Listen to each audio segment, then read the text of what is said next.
বেতন পাইছি আব্বা 20,000 টাকা। জসিমার রুজি না 5,000 টাকা লইয়া গেছে। এখন আমার কাছে আছে 15,000 টাকা। আপনারা যদি 10 দেয় তাহলে আমার কাছে থাকবো 5,000 টাকা। এই দিয়ে কি হইব আমার কোন? ভাই ওই সস বইলে সাহায্য করবি না? এটা মাইকিং করা লাগে নাকি? আপনি কিছু বুঝলাম না ব্যাপারটা। চাকরি করা সব দিক দেখবি না? হ্যাঁ, সব দিক দেখবো। সব দিক দেখানোর লেগে তো আমার জন্ম হয়েছে। আত্মীয় স্বজন, জ্ঞাতি গোষ্ঠী যা কিছু আছে সবার ঘর সংসার, অন্ন বস্ত্র, শিক্ষা, বাসস্থান সব দেখানো লাগবো আমার।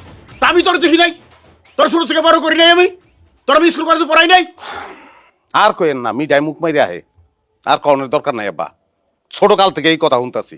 আমারে বড় করছেন, অনেক টাকা জমতো আমার। বড় না করতেন, মাইরে হালাইতেন, ভালো হইতো।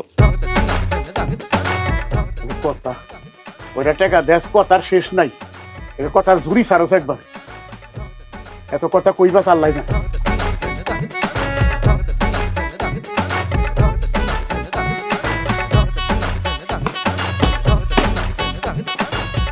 দেখছো অবস্থা?